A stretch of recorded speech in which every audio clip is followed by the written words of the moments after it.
जिसका परिवार टूट रहा हो, भाई भाई में झगड़ा हो रहा हो, आपस में प्रेम खत्म हो रहा हो, जहां पर देवरानी जेठानी आपस में झगड़ रही हो, भाई भाई झगड़ रहा हो, प्रॉपर्टी के लिए, धन के लिए, दौलत के लिए, संपदा के लिए, कोई किसी का मुंह फूला है, कोई किसी की मुख फूला हुआ है। निवेदन है, कल मकर संक्रांति के अवसर पर 1 लोटे पानी में काली तिल डालकर और उसमें हल्दी मिलाकर शंकर भगवान को समर्पित करना। और किसका नाम लेकर? जिनसे विवाद हो रहा है, जिनको आप अपना बनाना चाहते हैं, जिनसे प्रेम बढ़े, आपस में स्नेह बढ़े, घर नहीं टूटे। मेरा तो निवेदन है, सास बहू के लिए चढ़ा दे, बहू सास के लिए चढ़ा दे, प्रेम बना रहा, टूटे नहीं, स्नेह बढ़े।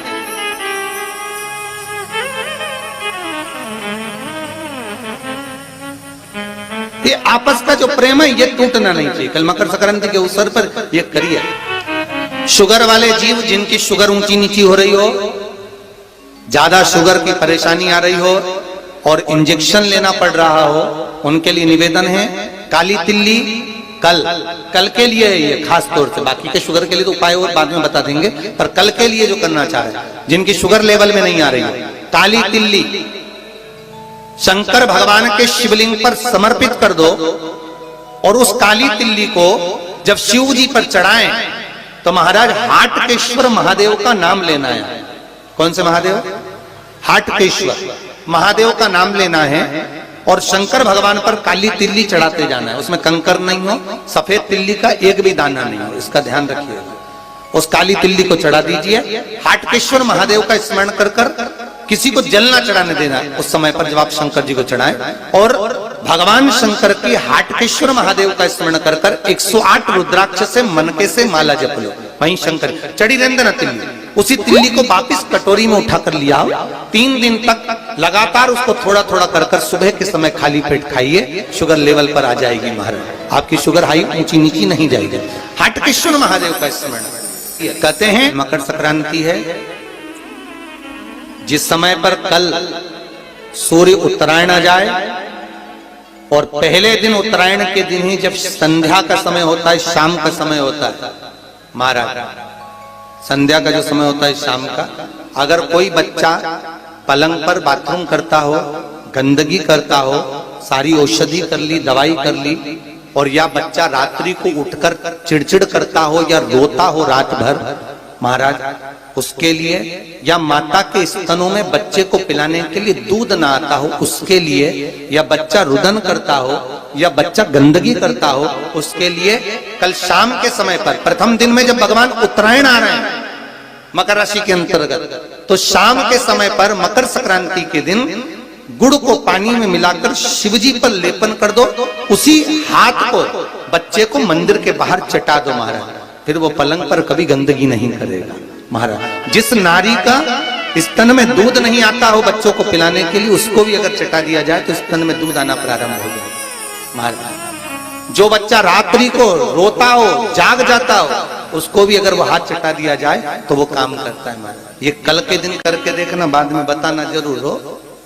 शिव महापुराण की कथा कहती है, 11 आम के जो पत्ते जिस डाली में लगे होते हैं, वो डाली कोमल सी डाली, 11 कच्चे सूत से लपेटकर 11 बार उसका भाग, जब उसको लपेट लोगे इस तरह से इकट्ठा करके, आगे का जो भाग है 11 बार कच्चा सूत लपेटने के बाद जो भाग पीछे का आगे का कोई भी हो, उसको शहद में डुबाकर शिव जी को समर्पित कर दो। किस जगह पर रखना है? अशोक सुंदरी वाली जगह। अशोक सुंदरी की जगह जानते हो आप लोग, पहले भी आपको बताया है, आज फिर आपको वर्णन कर दें। जैसे ये गोल जलाधारी है, ये शिवलिंग रखा, ये 2 जहां से पानी बह रहा है बाबा के चरणारविंद, राइट में श्री गणेश जी का स्थान, लेफ्ट में कार्तिकेय का स्थान, बीच में अशोक सुंदरी की जगह। शंकर भगवान की 6 लड़कियां हैं, भगवान शंकर के 13 बच्चे, 13 बच्चों में से 6 लड़कियां, उस 6 लड़कियों में से एक लड़की का स्थान, भगवान शंकर की एक बेटी का स्थान, अशोक सुंदरी का स्थान सामने पद्म पुराण में स्पष्ट किया। शंकर भगवान की जलाधारी में पार्वती जी का हस्तकमल, ऊपर से जो एक एक बूंद पानी गिरता है, ये शंकर भगवान की 5 लड़कियों का स्थान है, जया, विषहरा, शामरी बारी, दौतली और देव। शंकर भगवान की 5 लड़कियां भगवान शंकर के मस्तक पे जल की धार गिरा रही हैं। बीच में जो अशोक सुंदरी का स्थान है महाराज, उस जगह पर शहद का मुख, जो शहद आपने भिंगोया है, उस शहद का मुख शंकर जी की ओर कर कर शंकर भगवान के उस अशोक सुंदरी की जगह पर शहद का भाग शिव जी की ओर रख दें। महाराज, अगर घर में संपदा की कमी हो या कोई पैसा खा गया हो, रुपया नहीं दे रहा हो, पैसा अटक गया हो, तो उस शहद को शिव जी की ओर मुख कर कर उस आम के पल्लव की जो डंडी है उसको 11 डंडी को वहां रख दीजिए और उससे अपनी कामना कर कर आ जाइए। हो सके उस शहद में से थोड़ा सा शहद किसी रुमाल पर, किसी कपड़े में लगाकर उसको रख लीजिए। जिस व्यक्ति से पैसे लेना है, जिस व्यक्ति से पैसे मांग रहे हो, उससे एक बार जाकर मिल लीजिए, एक बार उसको खबर कर दीजिए। बाबा चाहेगा, भोलेनाथ, पैसा वापिस आ जाएगा, अगर शिव कृपा कर दे। ये बाबा की कृपा। आम का पल्लव कोई साधारण नहीं जिसको कलश के ऊपर रखा जाता है, शिव की कृपा। जिस आम के पेड़ पर स्वयं कामदेव चढ़कर भगवान शंकर के तीसरे नेत्र द्वारा जलकर भस्म हो जाते हैं, वो आम का पेड़ साधारण नहीं है। शनिवार के दिन जो पीपल के वृक्ष में सरसों के तेल का दीप लगाता है, उसको शनि कभी परेशान नहीं करता। एक बात हमेशा ध्यान रखिएगा, मान लो अगर कोई भारी रोग ऐसा शनि महाराज के कारण हो गया हो, अच्छे काम करते करते उल्टे हो रहे हैं, होते हैं किसी किसी के साथ में, विपरीत परिस्थितियां आ जाती है। अच्छा करने जाओ बुरा हो जाता है, अच्छा कर्म करने जाओ बुरा हो जाता है। तो पीपल के वृक्ष की जो छाल होती है, छाल देखिए, पीपल के वृक्ष में जो छाल लगी होती है, उस छाल को घिसकर चंदन बनाकर भगवान शंकर का स्नान कराकर, अभिषेक कराकर, पूजन कराने के बाद में पिपलेश्वर महादेव का नाम लेकर, कौन से महादेव? पिपलेश्वर महादेव का नाम लेकर वो जो घिसी हुई छाल होती है, उस छाल का तिलक भगवान शंकर को लगा लो और उसी का थोड़ा सा भाग अपने कंठ पर, मस्तक पर लगाना प्रारंभ कर दो।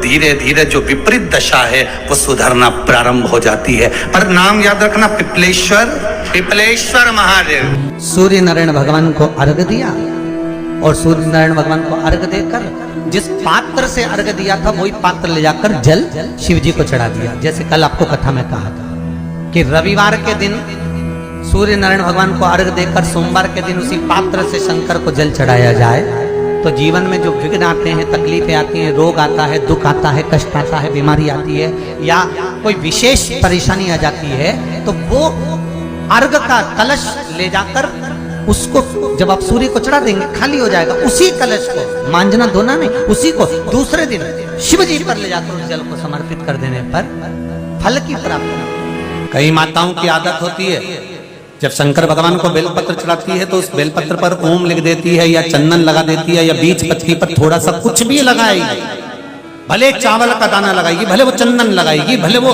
अष्टगंध लगाएगी, गुलाल लगा देगी, अबीर लगा देगी, कुछ भी लगाकर उस जगह पर लगाकर फिर भगवान को चढ़ाए। वो व्यक्ति जो भगवान शंकर को बेलपत्र जब समर्पित करता है और बीच की पत्ती पर चंदन लगाकर, मध्यस्थ जोड़ पर शहद लगाकर शिव को जब समर्पित करता है तो उसका भाग्य कितना भी विपरीत चल रहा हो, उसकी किस्मत की देखा कितनी भी विरोधी, कितनी भी विपरीत चल रही हो, वो अपने आप सुलझ जाती है, अपने आप सुलझ जाती है। उसको सुधारने के लिए कोई दूसरा नहीं आता। आप अपनी किस्मत को संवार सकते हो, आप अपनी किस्मत को संवारने में देरी नहीं कर सकते, आप स्वयं संवार सकते।